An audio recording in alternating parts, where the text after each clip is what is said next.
내 주를 가까이 하게 함은 오늘 우리가 함께 살펴볼 본문의 말씀 기록된 찬송이기도 합니다.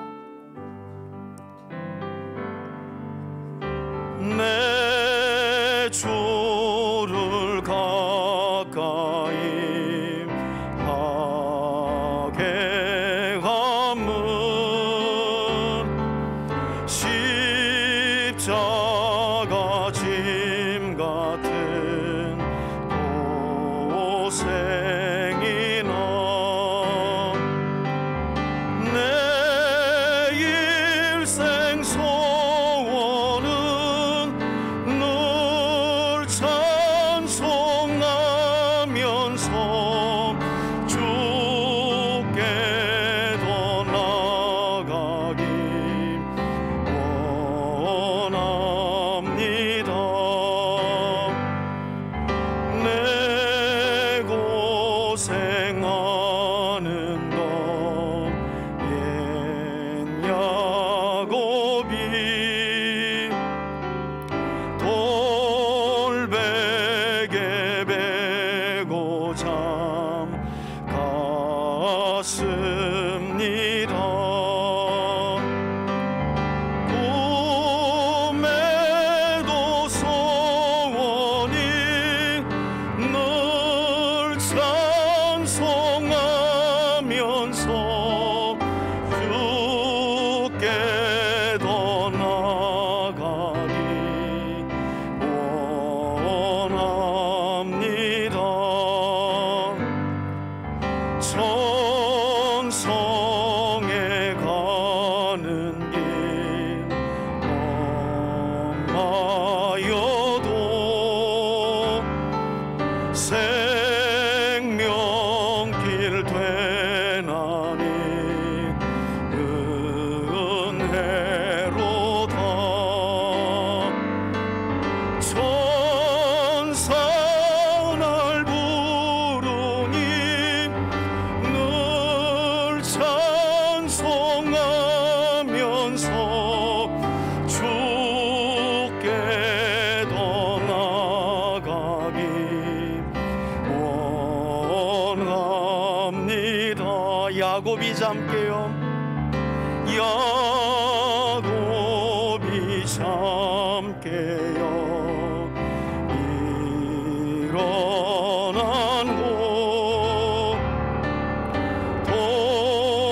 돌단을 쌓은 것 본바다 섬에 숨질 때 되도록 널 찬송하면서 주께 더 나아가기 우리 4절만 한번 마지막으로 더 찬송합니다. 야곱이 잠깨요. 일어난 곳 돌단을 쌓은 것 본바다 섬 숨질 때 되도록 늘 찬송하면서 주께 더 나아가기 원합니다. 예, 오늘 우리에게 주시는 하나님의 말씀은 창세기 28장 10절로 마지막 절인 22절까지의 말씀입니다. 10절부터 교독하겠습니다. 제가 먼저 읽겠습니다. 함께 교독합시다.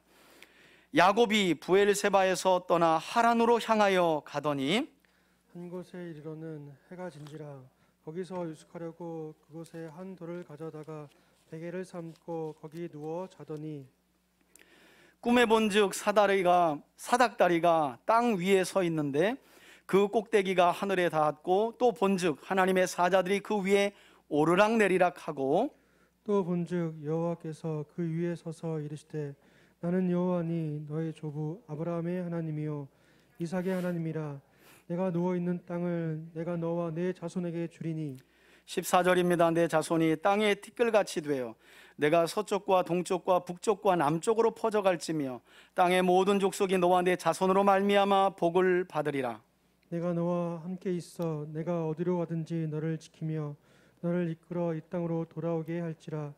내가 내게 허락한 것을 다 이루기까지 너를 떠나지 아니하리라 하신지라. 야곱이 잠이 깨어 이르되 여호와께서 과연 여기 계시거늘 내가 알지 못하였도다. 이에 두려워하여 이르되 두렵도다. 이곳이여 이것은 다름 아닌 하나님의 집이요 이는 하나님의 하늘의 문이로다 하고 야곱이 아침에 일찍이 일어나 베개로 삼았던 돌을 가져다가 기둥으로 세우고 그 위에 기름을 붓고 그곳 이름을 베델이라 하였더라. 이 성의 옛 이름은 루스더라. 20절입니다. 야곱이 서원하여 이르되 하나님이 나와 함께 계셔서 내가 가는 이 길에서 나를 지키시고 먹을 떡과 입을 옷을 주시어 내가 평안히 아버지 집으로 돌아가게 하시오면 여호와께서 나의 하나님이 되실 것이요 22절 다 함께 읽습니다. 내가 기둥으로 세운 이 돌이 하나님의 집이 될 것이요 하나님께서 내게 주신 모든 것에서 10분의 1을 내가 반드시 하나님께 드리겠나이다 하였더라. 아멘. 예, 할렐루야.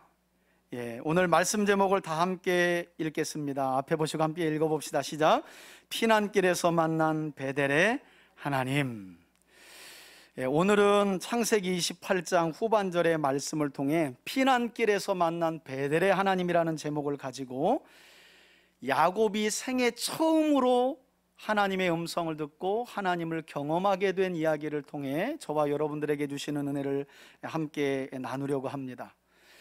여러분, 오늘 우리가 함께 살펴볼 창세기 28장의 말씀은 아브라함의 아들이었던 두 번째 족장인 이삭이 창세기 2부에 보면 이제 세 족장의 이야기가 나오잖아요. 아브라함, 그리고 이삭, 야곱. 그 가운데 두 번째 족장인 이삭이 마침내 그가 일생에 굳게 붙잡고 있었던 맏아들 에서를 하나님 앞에 내리워 놓고 자신을 이어 하나님의 언약을 계승하게 될 야곱을 축복한 그 이후에 일어난 일들을 설명해 주고 있는 말씀이 바로 오늘 본문의 말씀입니다. 그리고 성경은 아브라함에게서 이삭에게로 전승된 하나님의 언약이 이게 어떤 언약이었느냐? 핵심적인 내용은 천하 만민이 아브라함과 이삭을 통해 복을 받게 될 것이라는 바로 그 언약. 이 언약이 이처럼 야곱에게로 전승되는 과정에서 이삭의 아내였던 리브가의 헌신이 절대적이었다라고 성경을 통해 우리에게 설명하고 있어요.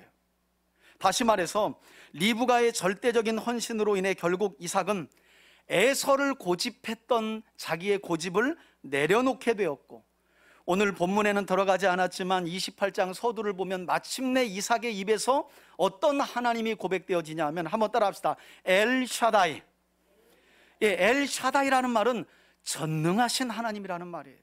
여러분, 특별히 창세기 2부의 족장들의 이야기, 아브라함이나 이삭이나 야곱 이야기를 읽을 때 전능하신 하나님을 이 족장들이 고백할 때에는 그 대목을 아주 중요한 대목으로 여기며 눈여겨보실 줄 아셔야 돼요.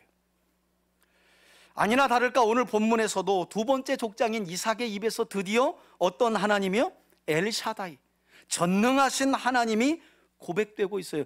엘샤다이, 전능하신 하나님을 고백하며 이삭은 마침내 에서를 내려놓고 자신에게 계승되고 전수된 하나님의 축복을 누구에게 빌어줘요?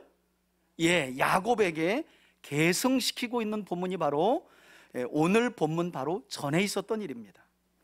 자, 그런데 하나님의 언약이 야곱에게 넘어가는 것을 못마땅하게 여겼던 한 사람이 있었죠. 바로 야곱의 쌍둥이 형 에서인데요, 이 에서가 앙심을 품고 야곱을 죽일 마음을 품게 되죠. 그리고 이 사실을 눈치챈 헌신적인 리브가가 어떤 조치를 오늘 본문 앞선 내용을 보면 내리게 되느냐. 리브가는 아주 지혜롭게 남편 이삭을 찾아가서요, 야곱의 결혼식을 핑계 삼아서, 사실은 지금 야곱이 가정에 있다가는 형 에서의 손에 죽을 게 분명해요. 왜냐하면 그 앞선 단락을 보면 에서가 내 동생 야곱을 죽이겠다고 결심을 했거든요. 그 소리를, 혼잣말을 리브가가 들은 거예요. 지금 큰일 나게 생긴 거죠. 20년 만에 얻은 쌍둥이 아들들이 자라나가지고 또다시 아담과 하와의 가정 안에서 일어났던 형제간의 살인 비극이 벌어질 만한 상황이 된 거예요.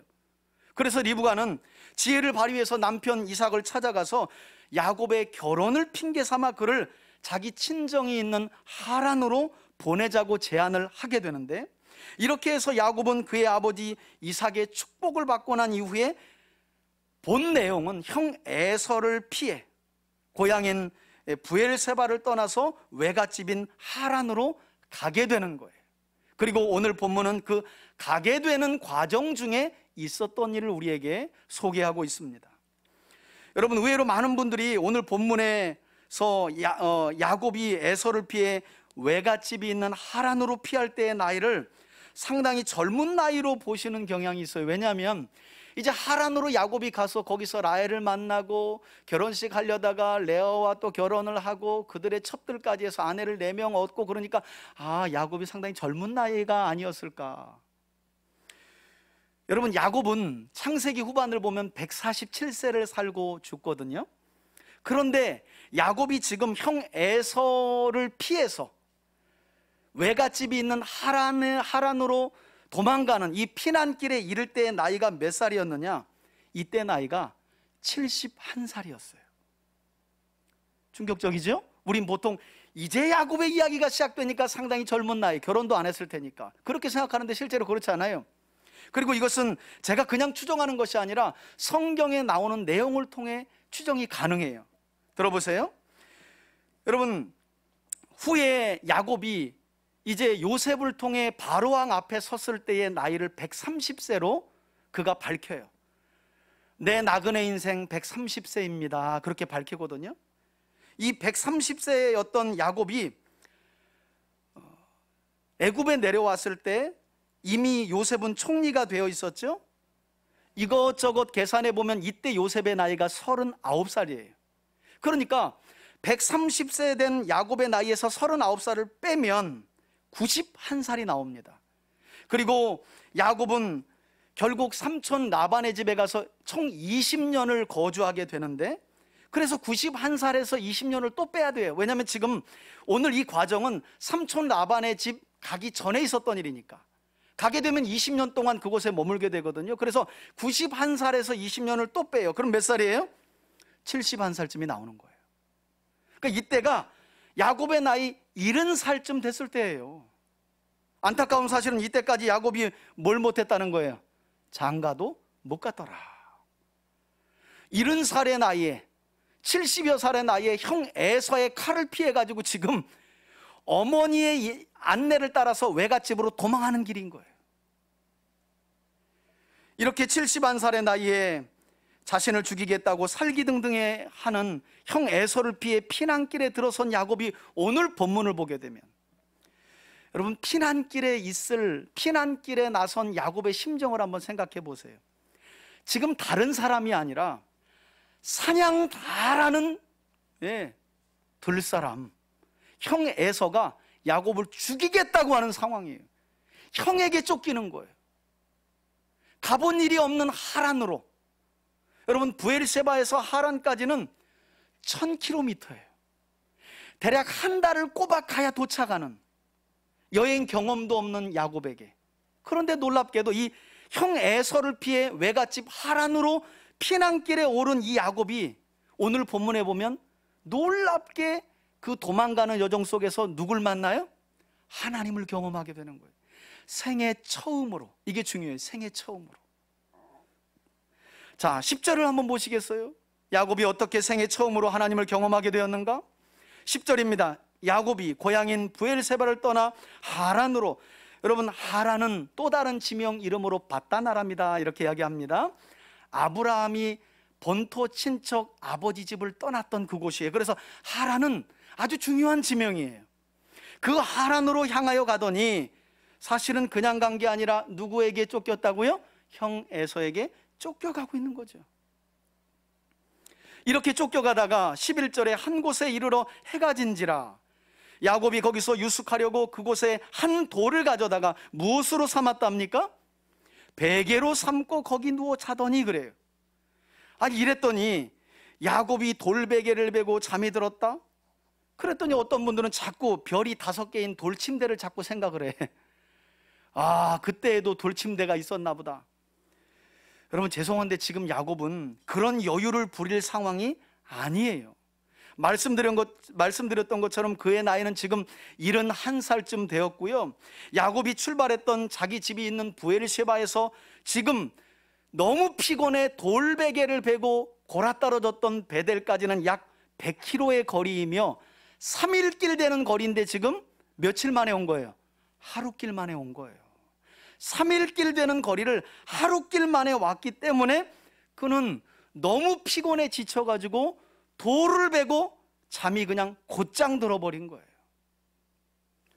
많은 분들이 이 대목을 보고 아주 서정적으로 생각하는데 야곱 입장이 돼보면 죽기 살기로 온 거예요.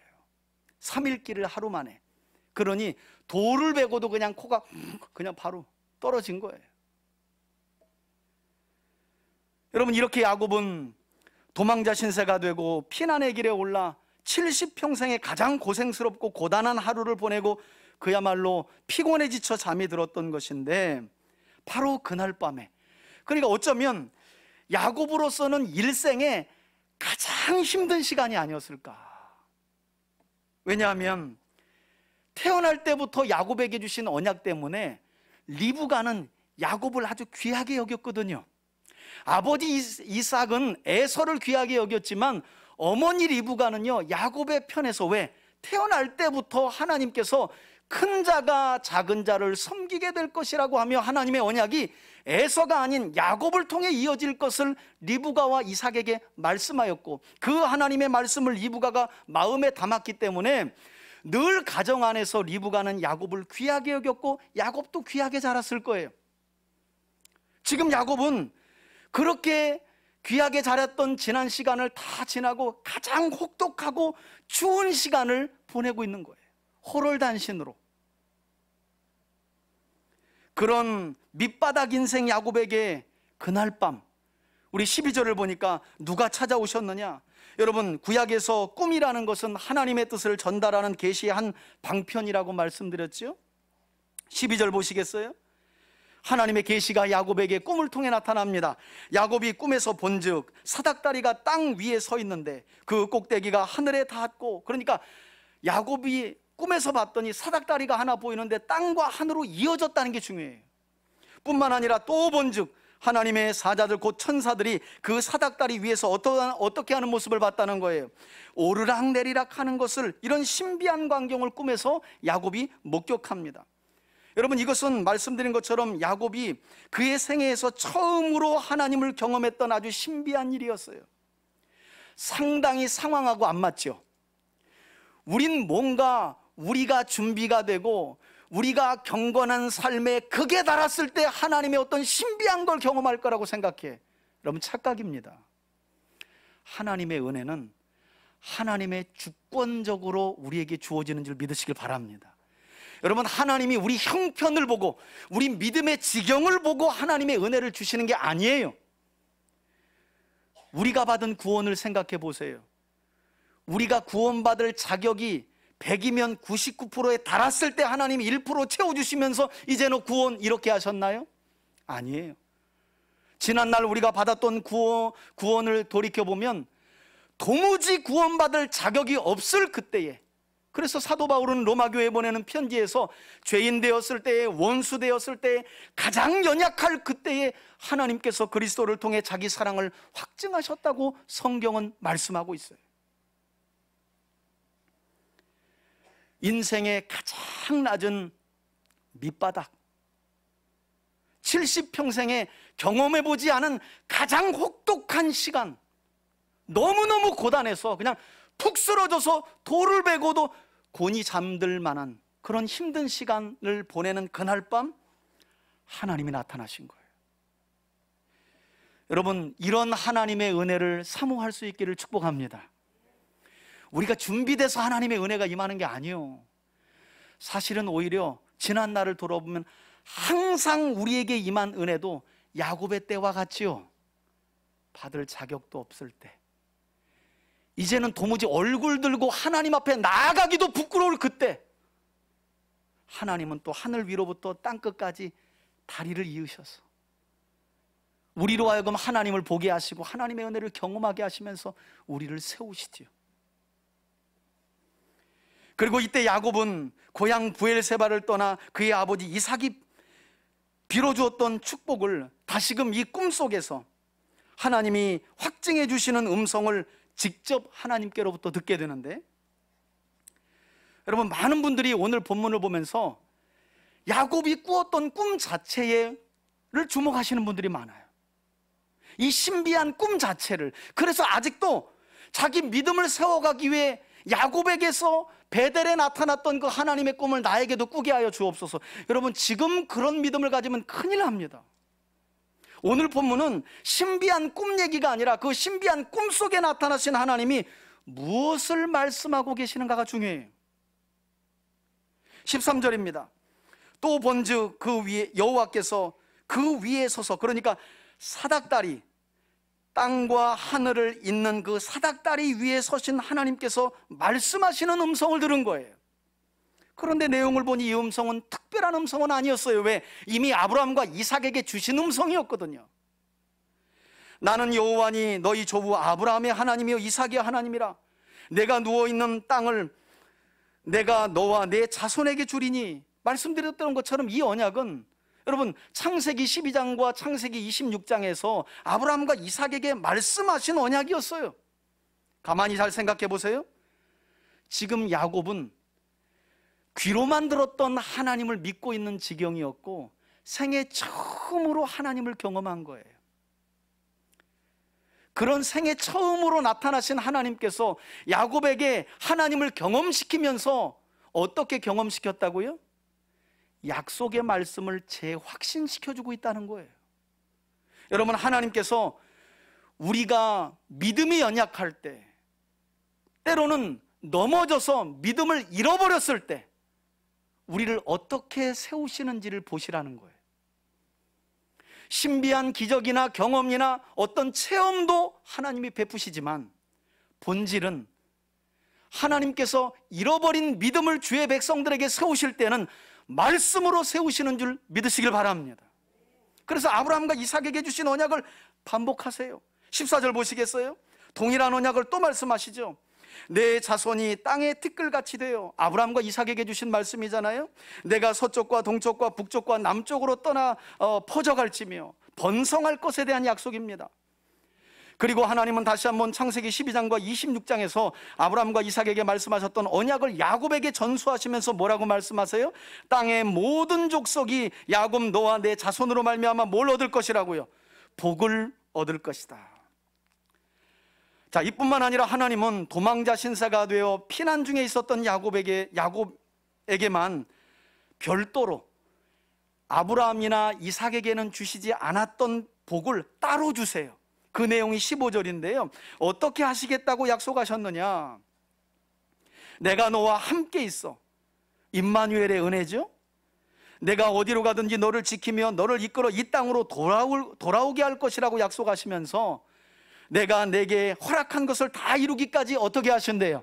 너를 떠나지 않을 것이라고 약속하시면서 복을 주셨어요. 그런데 문제는 이때까지만 해도 야곱은 이처럼 자신에게 처음으로 나타나신 하나님이 지금 자기 할아버지 아브라함에게 주셨던 언약, 자기 아버지 이삭에게 주셨던 이 언약을 자신에게 하고 있는데 이 언약이 얼마나 크고 놀라운 약속인지를 체감하지 못했을 뿐만 아니라 믿지 못했다는 거예요. 그래서 그 이후의 말씀을 보면 보세요. 함께 할 것이다, 지킬 것이다, 네가 가는 하란에서 네가 돌아오기까지 내가 눈동자와 같이 안전하게 지킬 거야. 그리고 너는 땅의 모든 민족들에게 복의 근원이 될 거야. 아브라함과 이삭에게 주신 약속을 야곱에게 그대로 주고 있는데 야곱이 그 하나님의 약속이 얼마나 큰 약속인지를 믿지 못해요. 그래서 이후의 내용을 보면 야곱이 하나님께 느닷없이 서원 기도를 하죠. 서원을 하나님께 아뢰면서 뭐라고 하느냐? 하란까지 가는 여정, 돌아오는 여정 중에 하나님이 입을 옷과 먹을 떡을 넉넉히 공급하여 주시면 그때 가서 하나님을 나의 하나님으로 인정하겠습니다 하고 하나님께 타협을 하네요. 여러분, 출애굽기 32장을 보면 이스라엘의 지도자인 모세가 하나님께 율법을 받고 성막에 대한 식양, 설계를 듣기 위해서 시내산에 올라가는 내용이 나오는데요, 그 사이에 이 산 아래에서 어떤 일이 벌어지게 됩니까? 이스라엘 백성들이 모세가 내려오지 않자 모세의 형인 아론을 부추겨서 금송아지 형상을 만들며 하나님을 진노하게 하는 죄를 범했다고 성경은 말씀해요. 이때 여러분, 가장 먼저 하나님이 모세를 불러 뭐라고 하신 줄 아세요? 난 이제 너의 백성과 함께하지 않겠다는 것이었어요. 함께 가지 않겠다. 왜? 함께 가다가는 너희 백성이 너무 목이 고다 내가 다 죽여버리게 생겼다는 거예요. 너무 교만해서. 이때 이런 하나님의 음성을 들은 모세가 하나님께 매달리며 기도합니다. 하나님, 애굽에서 나올 때부터도 하나님이 하셨고, 홍해를 지나고 광야를 지나고 시내산 여기까지 3개월 동안 하나님이 이끄셨잖아요. 주의 백성이잖아요. 여기서 버리시면 안 되고 함께 가시지 않는다는 말이 웬 말입니까? 하나님, 제발 함께 가주세요.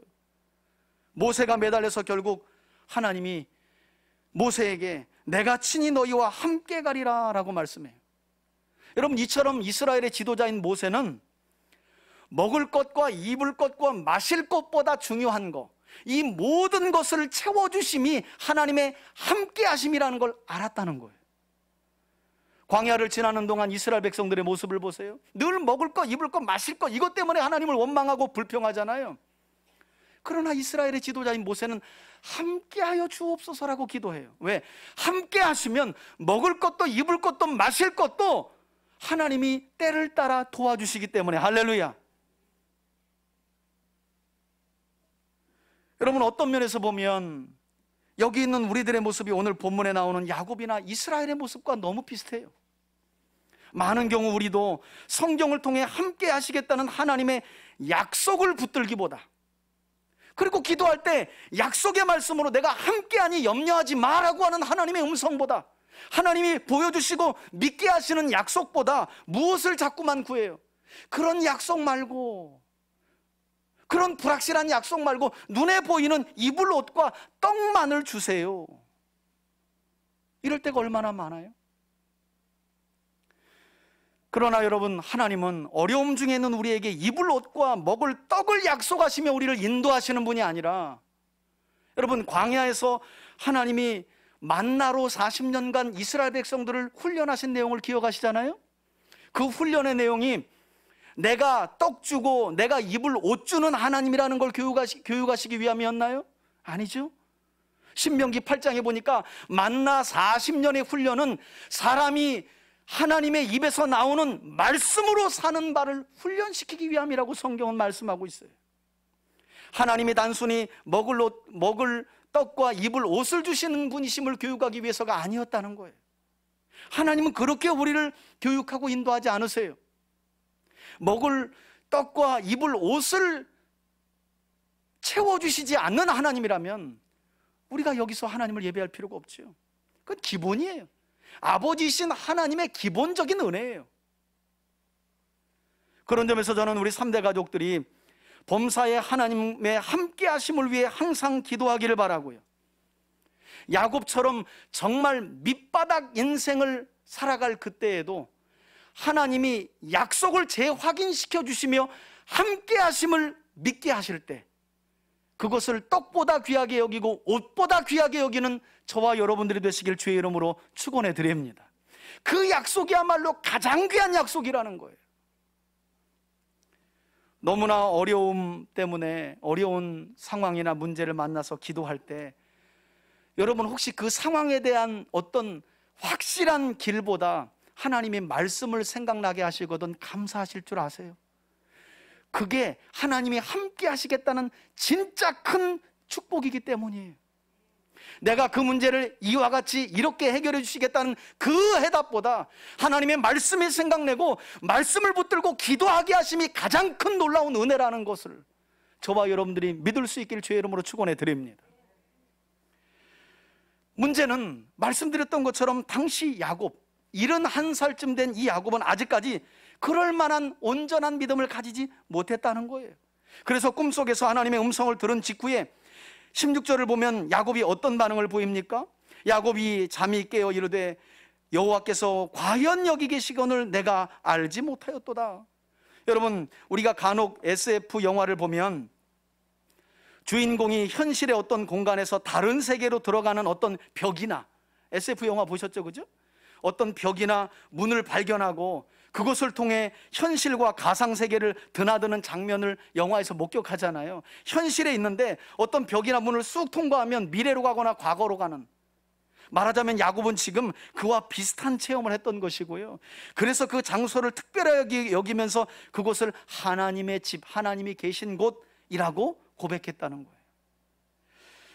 어떤 점에서 보면 이 고백이 놀라운 고백 같지만, 여러분, 성경 전체와 야곱의 인생 전체를 보면 야곱이 아직도 미성숙하구나, 하나님이 보여주시는 꿈의 사닥다리를 보고서야 여기가 하나님 집으로 들어가는 곳이고 여기 하나님이 계시구나.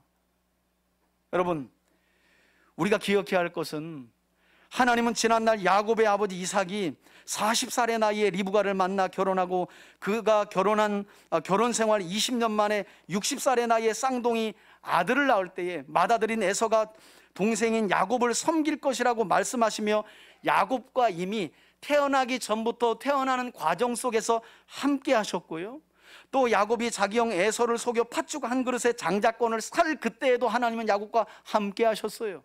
그리고 그 이후에 야곱이 자기 아버지 이삭을 속여 에서를 대신하여 장자의 축복을 받았던 그 여정 속에서도 하나님은 야곱과 어떻게 함께 하셨다는 거예요.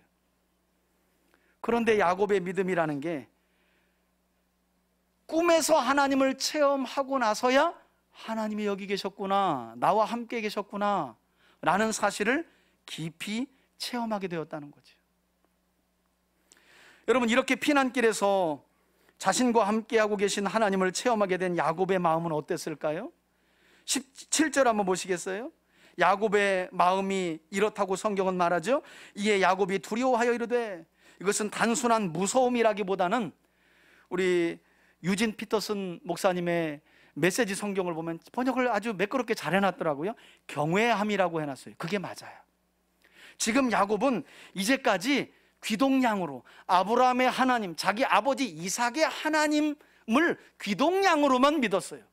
그런데 이 베델에서 나타나신 하나님을 체험하고 만나고 나서부터 마침내 야곱은 하나님을 향한 어떤 마음을, 경외하는 마음을 갖게 됐다는 거예요. 그러면서 야곱이 이렇게 말합니다. 두렵도다 이곳이요, 이곳은 다름 아닌 하나님의 집이요, 이는 하늘의 문이로다 하고, 그리고 나서 야곱은 그것을 거룩하게 구별하기 위해 18절에 보니까 기름을 붓죠. 야곱이 아침에 일찍 일어나 베개로 삼았던 돌을 가져다가 기둥으로 세우고 그 위에 기름을 붓고, 19절에 또 그곳의 이름을 뭐라고 불렀다고요? 하나님의 집이라는 뜻을 가진 베이트엘이에요. 베이트엘, 베델, 하나님의 집이구나. 그런데 그 성의 옛 이름은 뭐라고요? 루스도라, 루스라고 불렀다는 거예요. 자, 야곱이 베델에서 하나님을 만나게 된 이야기가 여러분 여기까지면 참 그래도 좋았을 뻔했어요. 이 정도까지만이라도. 그런데 문제는 마지막 20절 이후에 마지막 단락을 보게 되면 야곱은 끝까지 움켜잡기를 좋아했던 기질이 야곱의 기질이잖아요. 그죠? 그래서 나올 때부터 형 에서의 발목을 잡고 나왔던 거 아니에요. 그리고 항상 형이 되고 싶어하는, 뭔가 움켜쥐면 내려놓을 줄 모르는, 삼촌 라반의 집에서 20년 동안 훈련받고도 여전히 인간적인 계산기를 잘 끄지 못했던 기질을 가진 사람이 바로 야곱이었거든요. 야곱은 이 놀라운 하나님의 언약과 축복이 꿈속에서 자기에게 직접 음성으로 들렸음에도 불구하고 믿지 못해요. 야곱은요, 여러분 한번 저를 보시겠어요? 손으로 만져봐야 믿는 사람이에요. 꽉 움켜줘 봐야 하나님의 약속이 확실하구나, 이렇게 믿음을 갖는 사람이에요. 그러니 이 분명한 하나님의 언약과 약속과 복이 그에게 임하는 중에도 그것을 믿지 못하고 하나님의 언약을 불신하면서 20절 이후에 보니까 타협하는 소원 기도를 하나님께 드리죠. 20절 보시겠어요? 야곱이 느닷없이 소원을 해요. 여기까지 아멘, 하나님 그렇게 될 줄 믿습니다 하면 끝날 일이었는데, 야곱과 하나님이 만난 베델에서의 만남은 아주 놀라운 만남으로 기억될 텐데 마지막에 가서 느닷없이 서원을 해요. 하나님이 나와 함께 계셔서 내가 가는 이 길에서 나를 지키시고, 여러분 이것은 이미 하나님께서 지난밤 야곱의 꿈에서 피난길에서 도망하며 고단하여 잠든 야곱에게 일방적으로 약속하신 복의 내용이었잖아요. 내가 함께 하겠다, 지키겠다. 그런데 문제는 야곱이 이걸 믿지 못해요. 이 함께 하심의 약속이, 내가 너를 통해 모든 민족을 복주겠다는 약속이 얼마나 큰 약속인지를 몰라요. 사람들이 그러니까 성경을 안 읽는 거죠. 하나님의 약속 자체가 얼마나 큰 복인지를 모르니까 성경을 안 보는 거예요. 여러분, 유대인들이요, 이 약속을 주신 지 1000년 만에 깨달은 거예요. 모세를 통해 이 약속을 주실 때에는 뭐 하나님의 말씀이 뭘 그리 복이 된다고 헌신짝처럼 버렸다니까요. 그래서 결국 나라가 쪼개지고 북이스라엘은 아수르에, 남유다는 바벨론에 끌려가서야, 나라까지 망하고 성전까지 파괴되고 나서야 그들은 하나님의 율법이 복 그 자체임을 깨닫죠. 그래서 시편 1편에서 뭐라고 고백을 해요? 복 있는 사람은 악인의 길을 쫓지 않고 죄인의 길에 서지 아니하고 오만한 자리에 앉지 아니하며 오직 여호와의 율법을 즐거워하여 주야로 뭐예요? 묵상하는 자로다. 하나님의 말씀을 읽고 듣고 배워가며 그 말씀을 쫓아가는 삶이 복 그 자체임을 1000년 만에 깨달은 거예요. 야곱도 아직 그런 믿음에 다다르지 못한 거죠. 그래서 그 약속 자체를 신뢰하지 못하니 하나님께 어처구니 없는 서원을 드려요. 게다가 야곱은 하나님께서 함께 하시면 당연히 책임져 주실 먹을 것과 입을 것도 의심하면서 추가적인 서원을 곁들이죠. 뭐라고 곁들여요? 먹을 떡과 입을 옷을 주시면. 여러분, 마태복음 10장을 보면 예수님께서 12제자를 택하시고 그 제자들을 파송하시는 장면이 나오는데요, 그때 예수님께서 제자들을, 이제 막 길을 떠나는 제자들을 부르시면서 뭐라고 말씀하시느냐, 너희는 전대나 금이나 은이나 동이나 여행 배낭이나 두벌 옷이나 신발이나 아무것도 가져가지 마라 그래요. 지팡이도 가져가지 마라 그래요. 왜냐하면 일꾼을 부리실 때는 그 주인이 모든 것을 책임져 주시기 때문이라는 거예요. 저는 이런 믿음이 저와 여러분들에게 있기를 주의 이름으로 축원해 드립니다. 야곱은 아직도 입을 옷, 아직도 먹을 떡, 이거 채워주셔야 하나님을 나의 하나님으로 고백합니다. 이후에 보면 내가 그래야 성전 짓고 예배 드리며 그래야 주의 율법을 따라 11조 드릴 거예요. 아니면 국물도 없어요. 이게 야곱의 믿음이었어요. 그래서 떡과 옷을 추가적인 서원의 조건에 달아요. 21절 보시겠어요? 그리고 내가 평안히 아버지 집으로 돌아오게 하시면, 이것도 이미 15절에서 약속하신 내용이었죠. 그런데 야곱은 하나님의 약속을 믿지 못해 서원 안의 조건을 단 후에야 비로소 여호와께서 나의 하나님이 되실 것이요. 아니, 그럼 이렇게 안 하면 하나님이 아닌가요? 그런데 많은 경우 우리가 그렇게 하나님을 믿고 있죠. 뿐만 아니라 무엇을 하겠다고 야곱은 서원을 하게 되느냐, 22절 보세요. 내가 기둥으로, 하나님이 이렇게 내가 원하는 조건을 만족시켜 주시면 이 돌이 하나님의 집인 성전이 될 것이요. 많은 학자들은 야곱이 성전을 세우겠다는 이 서원을 예배와 연관시킵니다. 성전은 뭐 하는 곳이에요? 제사 드리는 곳이죠. 예배 드리는 곳이죠. 그래서 하나님이 그와 같이 내 가는 길에 여정에 떡을 주시고 입을 옷을 공급해 주시면 내가 하나님을 평생에 예배할 것이고, 마지막에 가서 뭐 또 하나님께 반드시 드린대요. 여러분, 이 내용이 얼마나 웃겨요. 하나님이 주신 모든 것까지는 인정해. 그럼 다 하나님 거 아니에요? 그럼 드려야 되는 게 맞잖아요. 그런데 아주 생색내는 것처럼 하나님이 주신 모든 것에서, 그러니까 자기 재산에서 10분의 1을, 즉 11조를 하나님께 반드시 드리겠다고 서원해요. 이렇게 조건을 만족시켜 주시면 예배도 빠지지 않고 주의 율법을 따르는 삶인 11조도 드리겠습니다. 이렇게 서원을 했다는 거예요. 여러분, 야곱이 자신이 세운 돌 위에 하나님의 성전을 짓고 예배하며 하나님께서 주신 모든 것들 중에서 11조를 드리겠다는 이 서원은 결코 잘못된 서원은 아니죠. 하지만 야곱의 서원이 불필요했던 이유가 무엇이었습니까?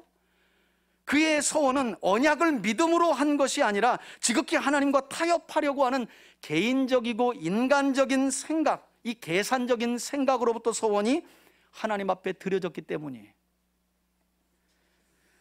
여러분, 야곱의 이야기는, 베델에서 하나님을 생애 처음으로 만난 야곱의 이야기는 이렇게 마무리가 돼요.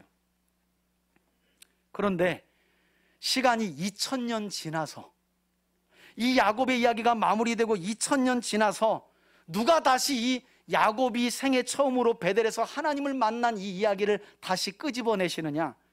예수님이 끄집어내십니다. 요한복음 1장을 보게 되면 예수님께서 이스라엘 백성들 중에서 간사함이 없는 경건한 사람이었던 나다나엘에게 오늘 본문에 기록된 이 야곱 이야기를 언급하시는 내용이 나오는데요, 이때 예수님께서는 경건한 나다나엘에게 뭐라고 말씀하셨느냐? 그의 조상이었던 야곱이 꿈속에 보았던 그 계시보다, 그가 경험했던 베델의 하나님보다 너가 더 큰 것을 보게 될 것이라고 말씀하시는 내용이 요한복음 1장에 나와요. 우리 그 부분을 한번 읽어볼까요? 앞에 보시고 함께 한번 2000년이 지난 뒤에 예수님이 베델에서 야곱이 만난 하나님 이야기를 다시 꺼내는 내용 함께 읽겠습니다. 50절 51절입니다. 시작. 예수께서 대답하여 이르시되 내가 너를 무화과나무 아래에서 보았다 함으로 믿느냐? 이보다 더 큰 일을 보리라. 그 다음 내용이 중요합니다. 또 이르시되 진실로 진실로 너희에게 이르노니 하늘이 열리고 하나님의 사자들이 인자 위에 오르락내리락 하는 것을 보리라 하시니라. 아멘.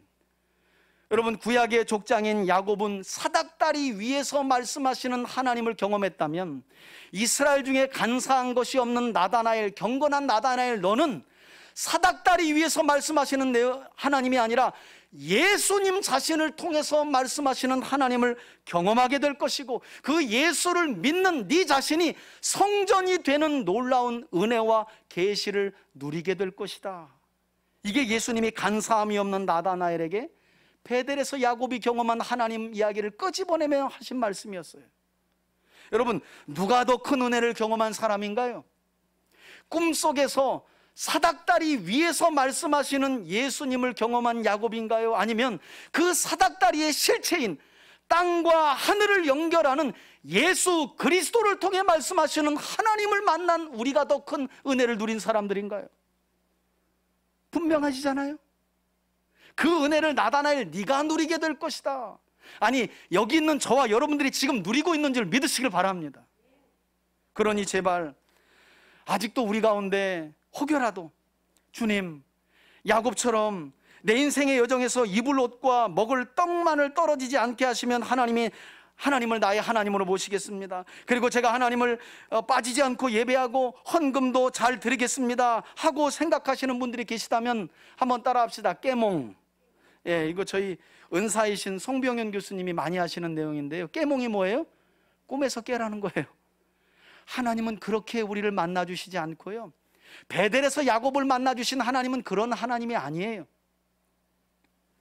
베델에서 야곱을 만나주신 하나님의 이야기는 그야말로 지치고 낙심되고 두렵고 외롭고 삶이 막막했던 밑바닥 인생과 같은 나그네 인생인 야곱에게 나타나신 하나님께서 일방적으로 가장 고생스러운 그 시간, 가장 힘든 그 시간을 보내고 있는 야곱에게 나타나셔서 아브라함과 이삭에게 주신 언약을 일방적으로 베푸시면서 야곱과 함께 하시겠다고, 그를 떠나지 않겠다고 약속하셨던 신실하신 하나님을 보여주는 내용이라는 거예요.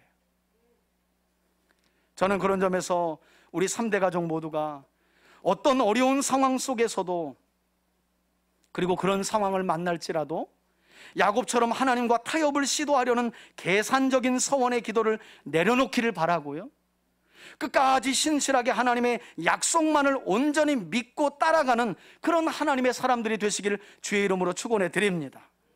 왜냐하면 하나님은 언제나 우리가 믿음이 연약해 있을 그때에 신비한 방법이 아닌 지극히 하나님의 말씀을 재확인시켜 주시고 그 약속을 믿게 하심으로 우리를 붙들어 일으켜 세워주시기 때문인 줄 믿으시길 바랍니다.